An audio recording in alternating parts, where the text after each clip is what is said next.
Kethvar-Zo-9 pressed his four-fingered hand against the observation deck window and watched the blue planet below. For 12 years he had studied the creatures called humans from this hidden station far beyond their detection range. His purple skin reflected the starlight as he reviewed his notes one more time before the big meeting. The Zephyrian Empire had sent him here to understand human warfare. His people fought with perfect mathematics and flawless technology. Every battle was calculated down to the smallest detail before the first shot was fired. Victory came through superior planning and overwhelming force. It was clean and efficient, and logical humans were different. Kethvar had watched them fight countless wars over the decades. They used crude weapons and seemed to make decisions based on emotions rather than logic. Their tactics appeared random and wasteful. They threw away soldiers' lives for small gains that made no mathematical sense. Sometimes they won battles they should have lost and lost battles they should have won. His reports to the Zephyrian High Command always concluded the same thing. Humans were primitive warriors who relied on luck and stubbornness rather than skill. When the Empire eventually made contact, they would be easy to defeat or control. The humans posed no real threat to Zephyrian expansion plans. Today, everything would change. The High Command had finally approved first contact with Earth. A Zephyrian diplomatic ship was approaching the human home world right now. Kethvar would go down to the surface as a military observer to study their defenses up close. He expected to find exactly what his long-range observations had shown him. The transport ship arrived at his station 3 hours later. Commander Veltar 9-7 greeted him at the airlock with the formal military salute of their people. She was a veteran of 17 planetary conquests, and her blue uniform displayed numerous battle honors, Observer Zo-9. She said in the crisp tone all Zephyrian officers used, "We begin approach to the human world in 6 standard time units. My orders are to establish peaceful contact while you document their military capabilities for future reference." Kethvar nodded and followed her to the bridge. Through the main viewer, he could see Earth growing larger as they approached. The planet looked peaceful enough with its white clouds and blue oceans. He knew that beneath that calm surface lived over 8 billion humans who had spent most of their history fighting each other. Incoming transmission from the planet's surface, announced the communications officer. The main screen filled with the image of a human male wearing what appeared to be a military uniform. His hair was gray, and his face showed the lines that humans developed with age. Behind him, Kethvar could see other humans working at various control stations. "Welcome to Earth," the humans said, with what their species called a smile. "I am Admiral Jake Morrison of the Earth Defense Fleet. We have been expecting you." Commander Veltar looked surprised. "You knew we were coming." "We detected your approach several days ago," Morrison replied. "We would be honored to host a diplomatic meeting. I have prepared quarters for your delegation and arranged tours of our facilities." This was not what Kethvar had expected. His observations showed that humans typically responded to unknown threats with suspicion and aggression. Yet this Admiral Morrison seemed genuinely pleased to meet them. Perhaps humans were even more primitive than he had thought. The landing took place at a large military base in what humans called North America. As Kethvar stepped onto the surface of Earth for the first time, he was struck by how similar the gravity and atmosphere were to his home world. The humans had been fortunate to evolve on a planet so naturally suitable for life. Admiral Morrison met them at the landing pad along with a woman in a different style of uniform. She had dark hair and carried herself with the confidence Kethvar recognized in military leaders of all species. "This is Captain Lisa Bennett," Morrison said. "She will be your primary liaison during your visit. Captain Bennett leads our first contact diplomatic team." Captain Bennett stepped forward and performed what humans called a handshake with Commander Veltar. "We are excited to learn about your people and share information about ours," she said. "Admiral Morrison has arranged for your military observer to witness some of our training exercises." Kethvar felt a surge of satisfaction. This was exactly what he needed to complete his assessment of human military capabilities. "I would be most interested in observing your combat preparations," he said. Over the next few days, Kethavar was given unprecedented access to human military operations. He visited training facilities and watched soldiers practice with their weapons. He observed planning sessions where officers discussed tactics and strategies. He was even allowed to examine some of their military vehicles and equipment. Everything he saw confirmed his initial assessment. Human weapons were crude compared to Zephyrian technology. Their vehicles were slow and inefficient. Their soldiers seemed undisciplined and often laughed during serious training exercises. Their officers made decisions based on intuition rather than proper mathematical analysis. Dr. Alex Carter was assigned as his guide through these observations. The human claimed to be a military strategist and historian, but seemed far too casual about warfare. During one weapon demonstration, Carter actually made jokes about the destructive power they were witnessing. "You seem very relaxed about military matters," Kethavar observed as they watched soldiers practice with what humans called rifles. Carter shrugged in that strange human gesture. "War is serious business, but if you can't find some humor in it, you will go crazy," he said. "Besides, these are just training exercises. The real thing is quite different." "You have experience with real combat?" Kethavar asked. "More than I care to." "Remember," Carter replied, but offered no details. That evening, Kethavar compiled his preliminary report for transmission to the Zephyrian High Command. Human military technology was at least 50 years behind Zephyrian standards. Their tactics were disorganized and relied too heavily on individual initiative rather than coordinated planning. Their soldiers showed poor discipline, and their officers seemed to encourage casual attitudes toward warfare. He recommended that, when the time came for conquest, the Zephyrian Empire should face little serious resistance from Earth. A single battle fleet would probably be sufficient to secure human surrender. The humans might be numerous, but they lacked the military sophistication to pose any real threat. As he prepared the transmission, Kethavar felt pleased with his work. His years of observation had proven accurate. Humans were exactly as primitive as his reports had indicated. The Empire would be pleased with his assessment, and his career would benefit from this successful mission. He had no idea that everything he had seen was carefully designed to create exactly the impression he was forming. The humans were far more clever than he could possibly imagine, and his real education was about to begin. The third week of Kethavar's visit began with what humans called a war game. Admiral Morrison had arranged for him to observe a large-scale military exercise involving thousands of soldiers and hundreds of vehicles. Captain Bennett assured him this would show him the full scope of human military capabilities. Kethavar positioned himself in the observation bunker alongside human commanders who would direct the exercise. The scenario involved two opposing forces fighting for control of a strategic valley. It seemed like a simple enough demonstration, and he expected to see the same crude tactics he had observed in smaller training sessions. Colonel Mike Rogers commanded the defending force. He was an older human with scars on his hands and a gruff manner of speaking. During the planning briefing, he outlined a defense strategy that seemed reasonable, if unimaginative. His forces would hold the high ground and use their superior position to defeat the attacking Army Lieutenant Emma Walsh, led a platoon in the attacking force.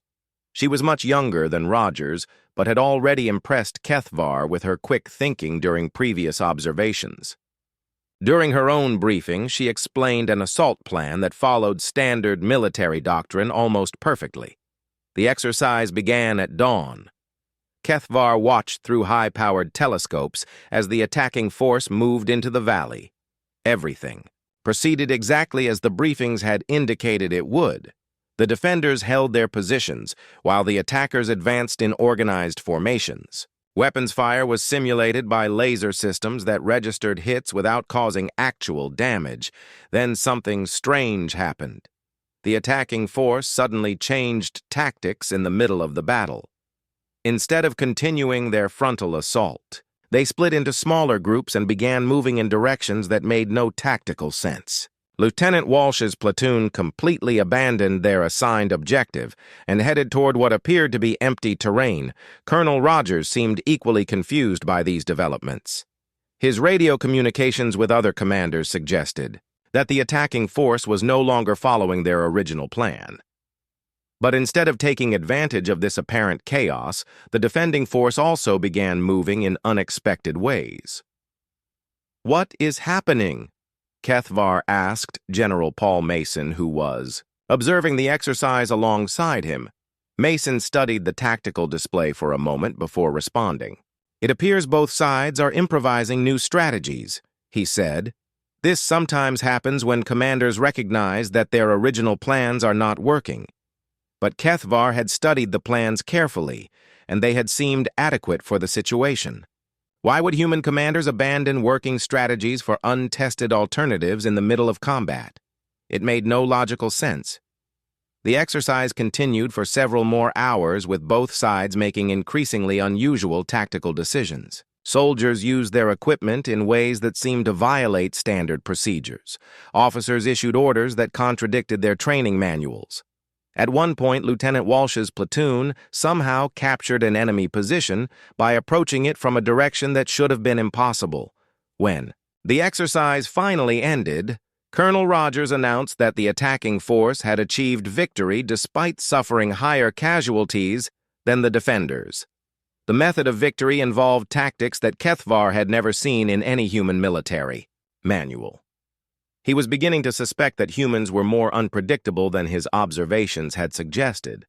That evening, Dr. Carter invited him to dinner at the officers' club. The human seemed unusually talkative and kept steering the conversation toward military history. He told stories about ancient human battles that involved strategies Kethvar found difficult to believe. "During our Second World War," Carter said, "a small group of soldiers held off an entire enemy division for 3 days, using nothing but determination and creative use of terrain. They were outnumbered 50-1 but refused to surrender." "That seems mathematically impossible," Kethvar replied. "Mathematics don't always apply to human warfare," Carter said with another of those strange smiles. "We have a saying that desperate people do desperate things. Sometimes desperation leads to innovation." The next day brought another surprise. Lieutenant Walsh approached him during a routine equipment inspection and asked if he would like to see some historical combat footage. She led him to a secure viewing room where she activated a holographic display system. "These are recordings from actual battles," she explained. "Not training exercises, but real combat situations where human lives were at stake." The first recording showed a battle from what humans called the Korean War. Kethvar watched human soldiers fighting with weapons that looked even more primitive than their current equipment. But their tactics were completely different from anything he had observed during his visit. They moved with precision and coordination that suggested extensive training and experience. "This footage is several decades old," he observed. "Surely your current military capabilities are more advanced." Walsh exchanged a glance with the technician operating the display. "Actually, these soldiers were using equipment that was considered outdated even at the time," she said. "But they were fighting against an enemy with superior numbers and technology. What was the outcome? They won." Walsh said simply. The second recording was even more confusing. It showed a battle from something called the Battle of Mogadishu, where a small unit of human soldiers fought against overwhelming odds in an urban environment. Their equipment failures and tactical mistakes should have led to complete disaster. Instead, they managed to complete their mission and extract most of their personnel safely. "How is this possible?" Kethvar asked. "These soldiers made numerous errors that should have resulted in defeat. Human soldiers are trained to adapt when plans fail." Walsh explained, "We call it thinking outside the box. Sometimes the best solution to a tactical problem is to ignore tactical doctrine entirely." That night, Kethvar found himself unable to sleep. Everything he was seeing contradicted his years of careful observation. The humans were showing him military capabilities that seemed far more sophisticated than what he had documented from long-range surveillance. Either they had developed these capabilities very recently, or his observations had somehow been incomplete. The next morning brought the biggest surprise yet. General Mason invited him to observe what was described as a routine communications exercise. They traveled to a facility that appeared to be a simple radio station but contained equipment that Kethvar recognized as far more advanced than it should be. "We use this facility to coordinate our global defense networks," Mason explained as they toured the installation. Kethvar studied the control panels and display screens carefully. The technology was not as advanced as Zephyrian equipment, but it was much more sophisticated than anything he had seen during his previous observations. The humans appeared to have communications capabilities that rivaled some smaller members of the Zephyrian Empire. "When was this facility constructed?" he asked. "Most of it has been in operation for about 20 years, Mason replied. "Though we have made continuous upgrades and improvements, 20 years.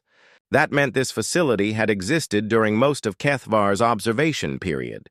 Yet his long-range sensors had never detected anything more advanced than primitive radio transmissions from Earth. Either human technology was specifically designed to avoid detection, or they had been deliberately concealing their true capabilities." During the ride back to the main base, Dr. Carter sat beside him in the transport vehicle. The humans seemed unusually quiet until they were almost at their destination. "You know," Carter said casually, "it's interesting how different things look when you observe them up close compared to viewing them from a distance." Kethvar felt a chill run through his body. That comment could be interpreted as completely innocent, or as a suggestion that Carter knew about the Zephyrian observation station. But there was no way humans could have detected their surveillance operations. "Distance does affect perspective," Kethvar replied carefully. "Exactly," Carter said. "Sometimes you think you understand something completely, only to discover that you were only seeing part of the picture, the part that someone wanted you to see." The implication was clear, even though Carter had not said anything directly threatening. Kethvar was beginning to suspect that his entire assessment of human military capabilities might be fundamentally flawed. But if that was true, then everything he had reported to the Zephyrian High Command was wrong. That evening, he sent an encrypted message to his superiors requesting permission to extend his observation mission. He claimed that human military procedures were more complex than initially assessed and required additional study. The real reason was that he was starting to fear he had completely misunderstood what he was dealing with. The response came back within hours. "Permission granted. Continue observations and provide updated assessment as soon as possible." Kethvar stared at the message for a long time. He had built his career on his ability to analyze military threats accurately. If he had made a fundamental error in assessing human capabilities, his reputation would be destroyed. But if humans were more dangerous than his reports indicated, the consequences for the Zephyrian Empire could be far worse than professional embarrassment. He was about to discover that his worst fears were only the beginning. Commander Kate Sullivan arrived at the base 3 days after Kethvar sent his request for extended observation. She wore a black uniform he had never seen before, and carried herself with an authority that made even Admiral Morrison seem deferential. When she requested a private meeting with him, Kethvar knew his suspicions were about to be confirmed. They met in a secure conference room, deep underground beneath the main administration building.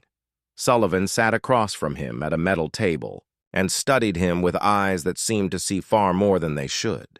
When she finally spoke, her voice was calm, but carried an undertone that made Kethvar nervous. "Observer Zo9," she said, "I believe it is time we had an honest conversation about what you have been seeing during your visit to Earth."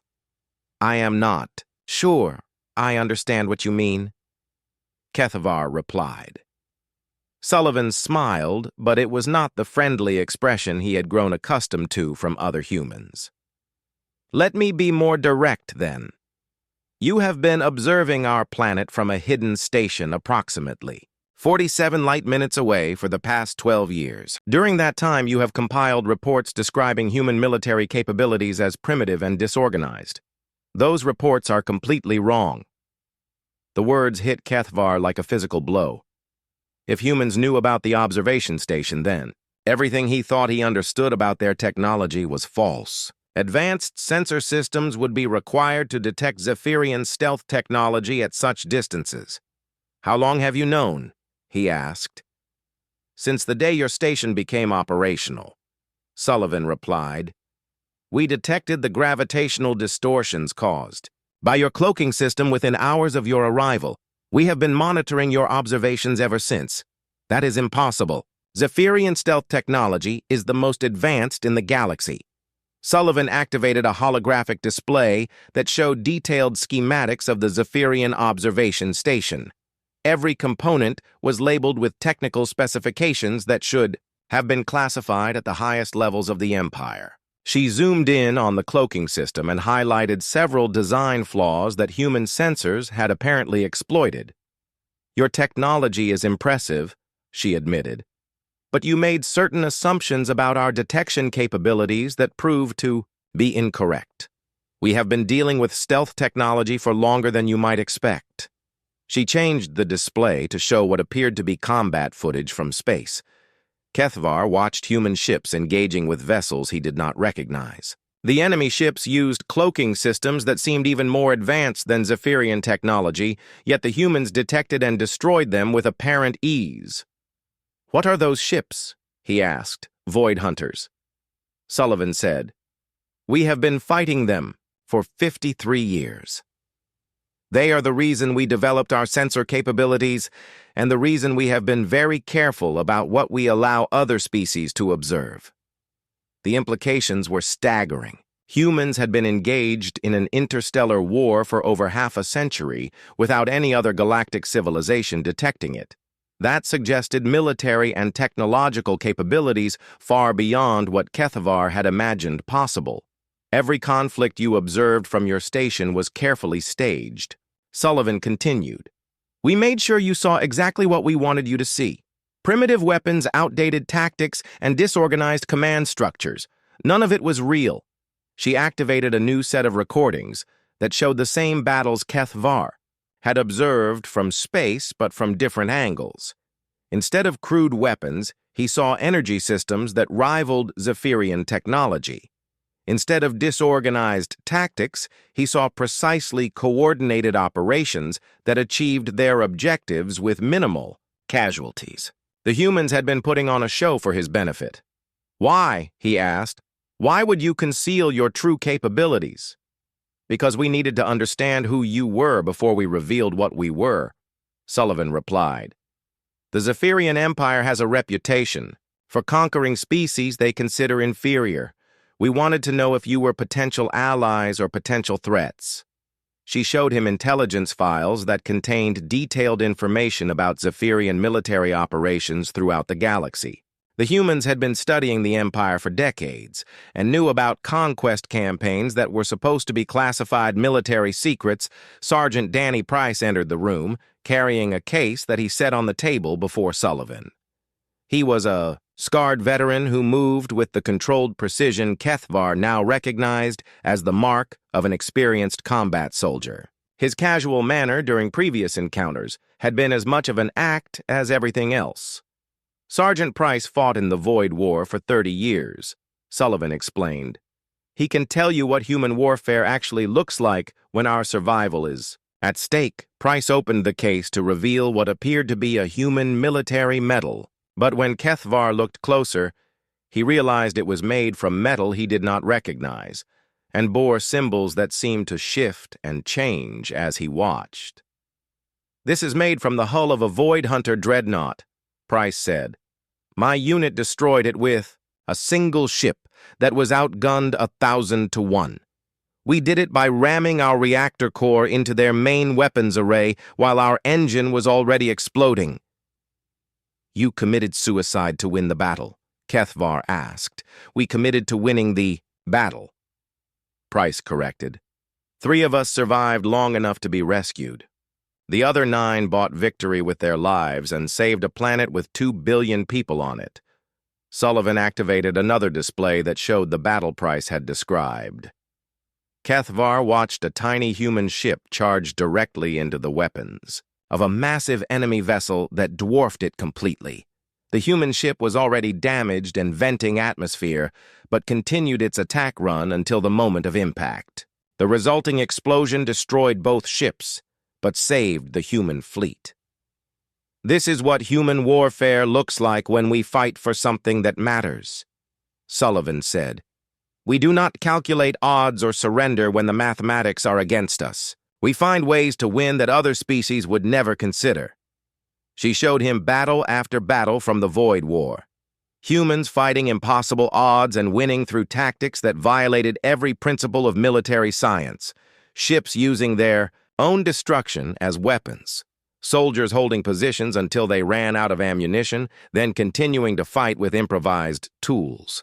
Commanders making decisions that should have led to disaster, but somehow achieved victory. The Void Hunters are stronger than the Zephyrian Empire, Sullivan said.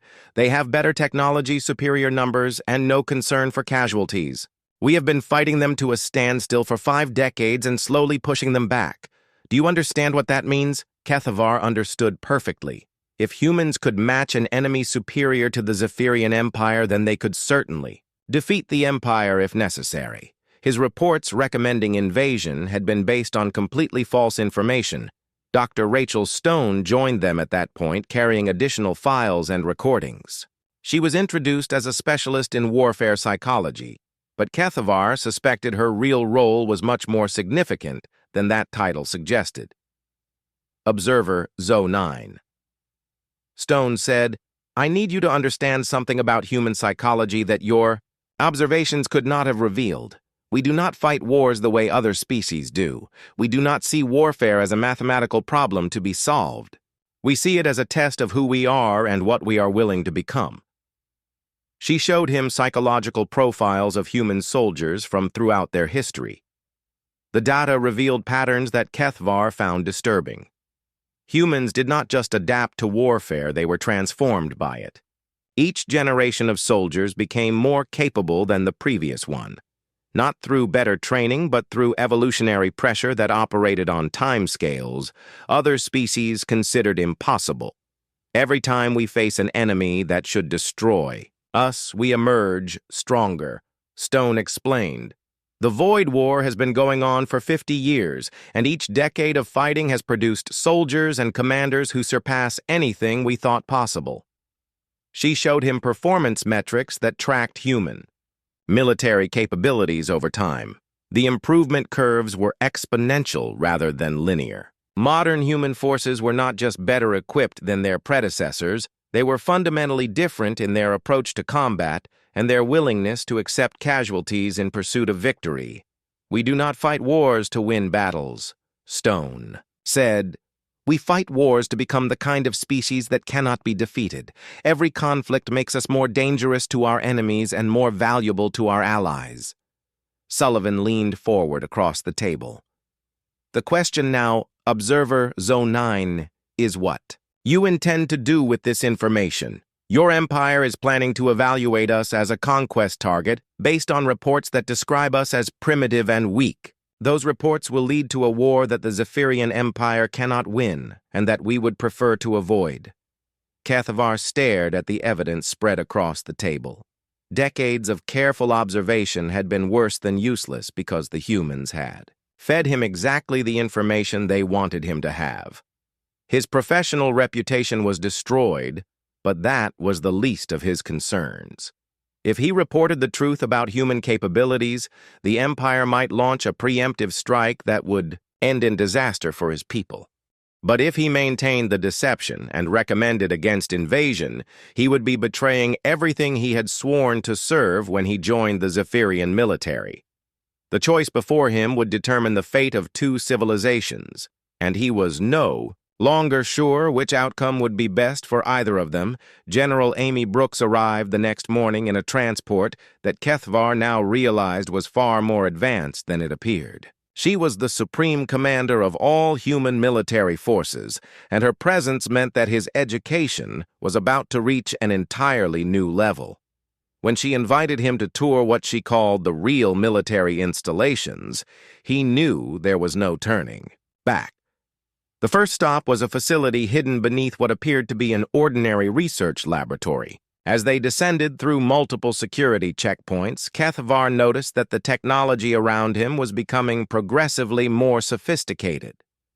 By the time they reached the deepest levels, he was looking at equipment that surpassed anything in the Zephyrian arsenal. "This is where we plan and coordinate the Void War," Brooks explained as they entered a command center that stretched beyond his range of vision. "Every battle you witnessed from your observation post was a minor skirmish. Compared to what we have been dealing with out here, the main display showed a three-dimensional map of local space that included systems Kethvar had never heard of. Red markers indicated Void Hunter positions, while blue markers showed human forces. The scale of the conflict was enormous, with battle lines stretching across dozens of star systems. "How many ships do you have?" he asked. "Currently active or total?" "Production." Brooks replied, "We maintain approximately 40,000 combat vessels on active duty, with another 60,000 in reserve or under construction." The numbers were staggering. According to Zephyrian intelligence reports, the entire human population was contained on a single planet with limited industrial capacity. Yet Brooks was describing a fleet larger than the combined forces of the Zephyrian Empire. Captain Ryan Torres met them at the next observation point. He was younger than most of the senior officers Kethvar had encountered, but carried himself with the confidence of someone who had survived situations that would have killed less capable individuals. When he began describing his combat experiences, Kethvar understood why. 3 months ago, my squadron engaged a Void Hunter fleet that outnumbered us 200 to 1, Torres said as he activated a tactical display. Standard doctrine would have called for immediate retreat, but retreat was not an option because they were heading for a civilian population center.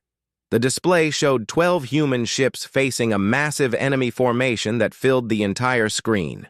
The Void Hunter vessels were larger and more heavily armed than anything Kethvar had seen in Zephyrian service. The odds were so hopeless that even attempting combat seemed like insanity. "What did you do?" Kethvar asked.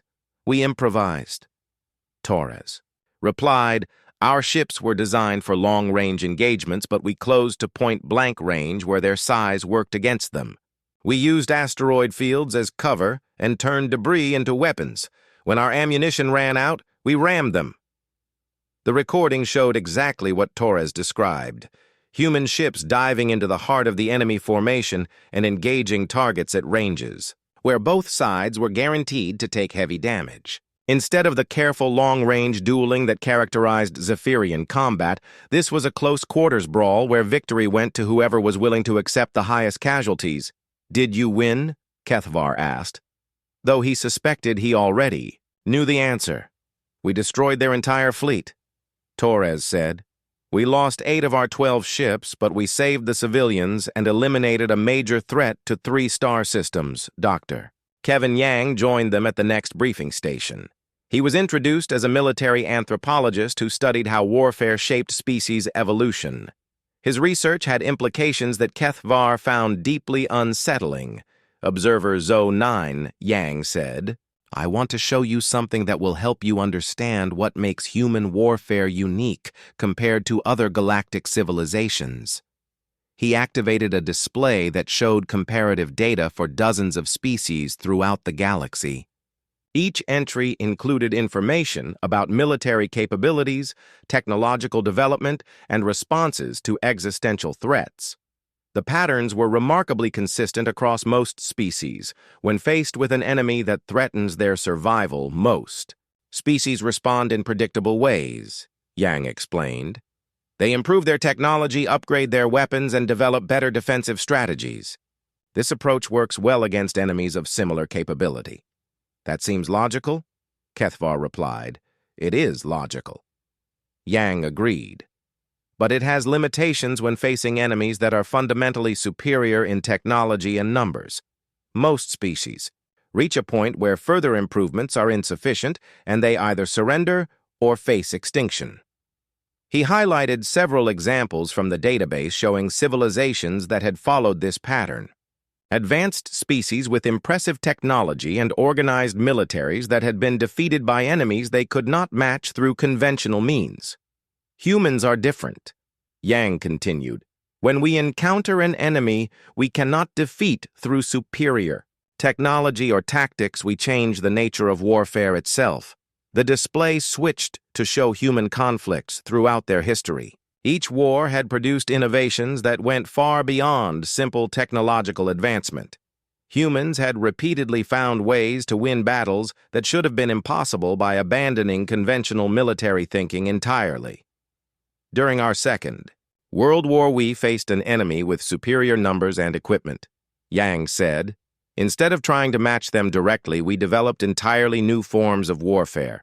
Strategic bombing, psychological operations, and coordinated resistance movements that attacked their ability to maintain control rather than their military forces. The same pattern repeated during the Void War. He continued. When conventional space combat proved insufficient, we developed tactics that other species would consider suicidal or insane. We turned our ships into guided missiles, used entire planets as weapons, and created battle strategies based on accepting total destruction of our forces in exchange for strategic victories. Captain Torres activated another recording that showed a battle where human forces had deliberately destroyed their own space station to eliminate an enemy fleet that was using it as cover.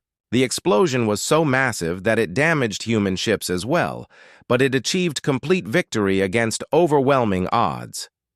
This is what concerns the Void Hunters, Yang explained. They can calculate how to defeat any enemy that follows conventional military doctrine, but they cannot predict what humans will do when conventional tactics fail. We do not just adapt to new situations, we transform the fundamental nature of conflict. General Brooks led him to the final briefing area, where the most classified information was stored. The security measures here exceeded anything Kethvar had seen even in the most sensitive Zephyrian military installations. I am going to show you something that will help you understand why we have been so careful about revealing our true capabilities, Brooks said. The Void Hunters are not the only threat we have been monitoring. She activated a display that showed detailed intelligence reports about civilizations throughout the galaxy, including the Zephyrian Empire. The level of information was extraordinary, with data about military capabilities, political structures, and strategic planning that should have been impossible for humans to obtain. We have been studying every major galactic power for the past 50 years, Brooks explained. We needed to understand the political and military landscape before we revealed ourselves as a spacefaring civilization. The reports showed that humans had identified potential threats and allies among dozens of species. The Zephyrian Empire was classified as a moderate-risk, conquest-oriented civilization with limited strategic flexibility. Other species were rated as potential partners, high-threat enemies, or neutral parties depending on their military capabilities. And expansion policies, the galaxy is more dangerous than most civilizations realize, Brooks continued. There are threats out there that make the Void Hunters look like a minor nuisance. Species with technology that can destroy entire star systems and the willingness to use it against anyone they consider inferior. She showed him intelligence reports about something called the Devourers that apparently existed in the space between galaxies and periodically emerged to consume entire civilizations. The reports were so disturbing that Kethvar had difficulty accepting them as real. These threats require a coordinated response from every spacefaring species in the galaxy, Brooks said, but coordination requires trust, and trust requires understanding. We needed to know who our potential allies were before we revealed our true capabilities, and the Zephyrian Empire, Kethvar asked. Your people have the potential to be valuable allies, Brooks replied. Your technology is impressive, your military is disciplined, and your expansion has been relatively restrained compared to some galactic powers. But your tendency to conquer species you consider inferior made us cautious about revealing ourselves, so you deceived us. We tested you, Brooks corrected. If your empire had attempted to invade Earth based on your reports, we would have known that cooperation was impossible. The fact that you chose diplomatic contact instead suggests that your people prefer negotiation to conquest when dealing with unknown factors. Dr. Yang stepped forward with a final piece of information. Observer Zo9. There is something else you need to understand about human psychology. We do not just fight to survive or to win. We fight to protect others who cannot protect themselves. He showed Kethvar records of human military operations that had been conducted specifically to defend other species from various threats. Battles, where humans had sacrificed their own forces to save civilizations they had never even met. The pattern was consistent throughout their recent history. This is why we revealed the truth to you, Yang said. We believe your empire faces the same choice that every galactic civilization must eventually make. You can either become part of a defensive alliance against the real threats out there, or you can continue pursuing conquest until you encounter something that conquers you. General Brooks handed him a data storage device that contained complete intelligence reports about galactic threats and human military capabilities. Take this back to your empire, she said. Show them what we have learned and what we are prepared to do about it. The choice of how to respond will be theirs. Kethvar held the device and realized that his original mission was now completely meaningless. He had been sent to evaluate humans as a potential conquest target, but instead he had discovered a civilization that was already protecting the galaxy from threats his people did not even know existed. The question was whether the Zephyrian Empire would be wise enough to accept the truth. The journey back to Zephyrian space gave Kethvar 3 weeks to decide what he would tell the High Command. Captain Tony Lewis had been assigned as his escort, and the humans seemed to understand that this trip would determine the future relationship between their civilizations. Their conversations during the long voyage helped Kethvar understand the final pieces of the puzzle he had been struggling to solve. You seem troubled by what you learned on Earth, Lewis observed as they sat in the ship's common area, watching stars pass by outside the viewport. I am trying to understand how I could have been so completely wrong about your people. Kethvar replied. My observations were careful and detailed, but they revealed nothing about your true capabilities. Your observations were accurate, Lewis said. You saw exactly what we were actually doing during those conflicts. The deception was not in showing you false events, but in making sure you only saw the events we wanted you to see. Lewis activated a portable display and showed Kethvar a map of human space that included hundreds of star systems. During his years of observation, Kethvar had detected activity in only a dozen systems and had assumed that represented the full extent of human expansion. We have been very careful about which activities we conduct in areas where they might be detected by outside observers. Lewis explained. The conflicts you observed were real, but they were training exercises and minor security operations rather than actual warfare. But your soldiers died in those conflicts, Kethvar protested. I saw the casualty reports. Training. Exercises can be dangerous, Lewis replied, especially when you are preparing for the kind of warfare we have been fighting against the Void Hunters. We accept casualties during preparation because the alternative is much higher casualties during real combat. Dr. Susan Clark joined them for dinner that evening, and the conversation turned to philosophical questions about the nature of warfare and civilization. She was a specialist in military ethics, and her insights helped Kethvar understand aspects of human thinking that had previously puzzled him, observer Zo9.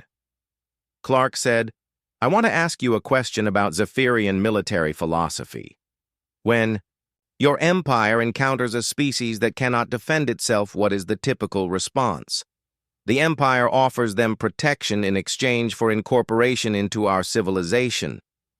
Kethvar replied, "It is a beneficial arrangement for both sides, and if they refuse this offer," Kethvar hesitated because the answer was obvious. "Then they are conquered for their own protection. A species that cannot defend itself will eventually be destroyed by someone less benevolent than the Empire." "I see," Clark said.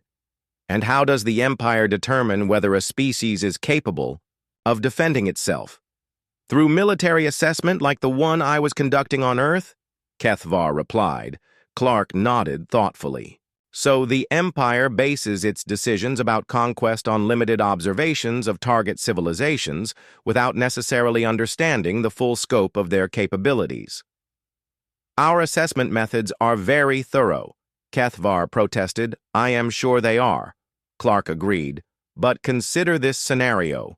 What if there were species in the galaxy that were deliberately concealing their true military capabilities from your observers? Species that appeared weak, but were actually far more dangerous than the Empire realized." The implication was disturbing. If humans could deceive Zephyrian intelligence so completely, then other species might be doing the same thing.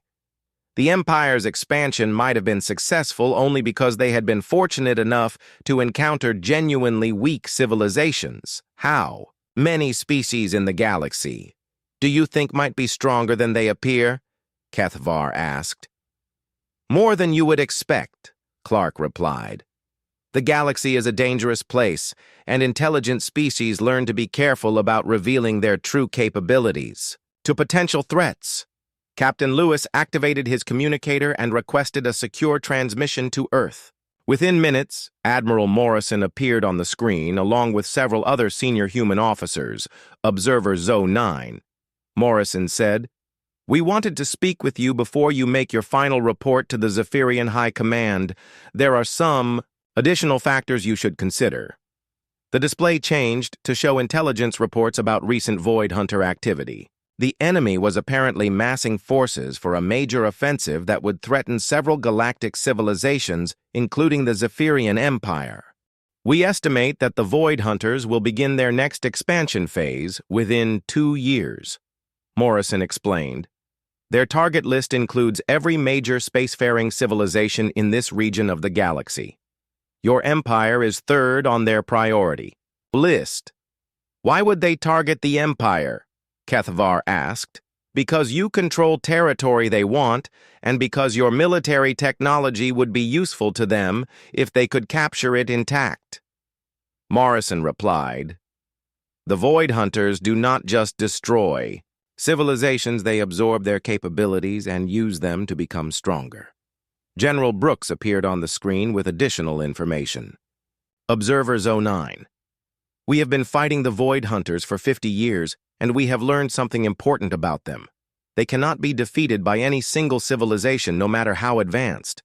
The only way to stop them is through coordinated defense involving multiple species.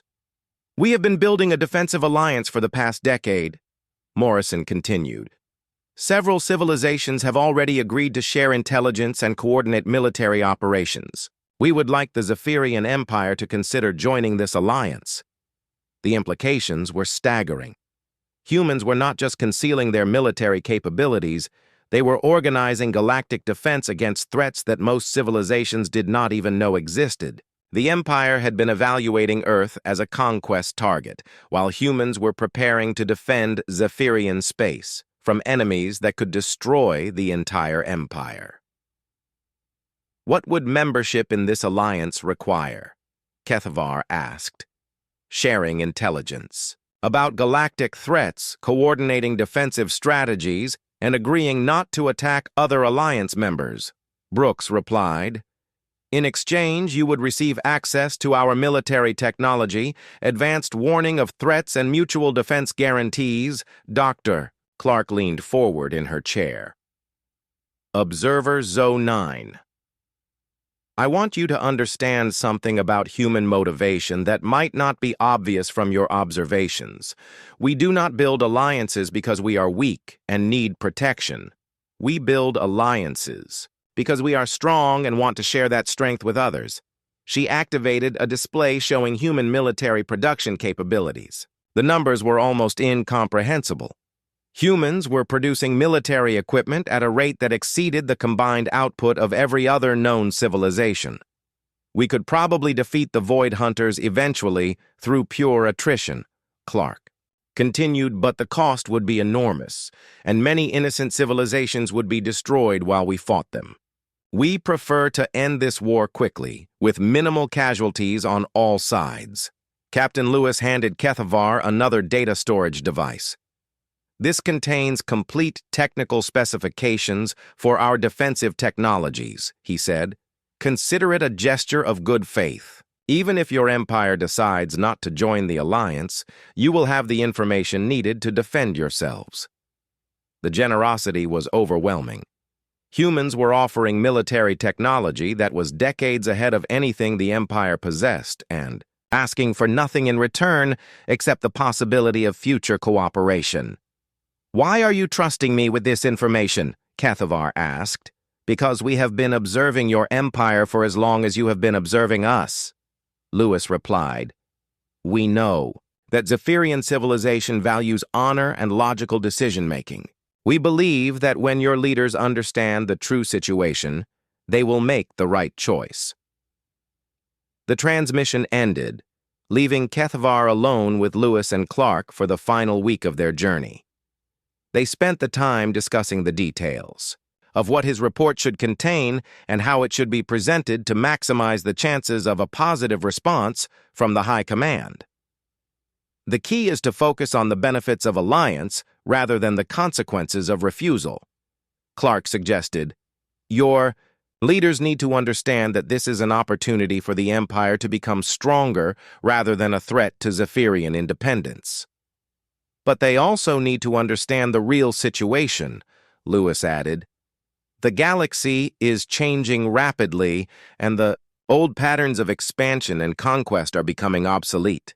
Civilizations that do not adapt will not survive what is coming." When they finally reached Zephyrian space, Kethavar had made his decision. He would tell the High Command the complete truth about human capabilities and recommend immediate alliance negotiations.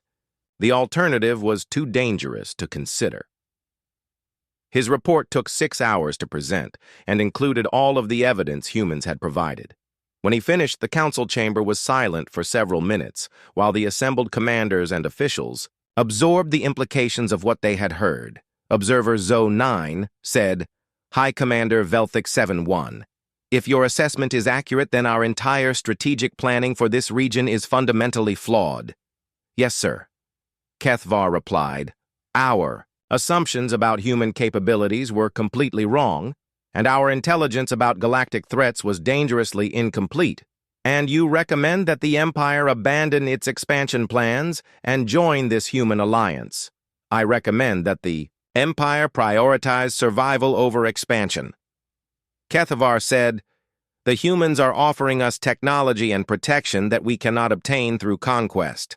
More importantly, they are offering us a chance to be part of something larger than any single civilization." The debate that followed lasted for days, but eventually reached the conclusion Kethavar had hoped for.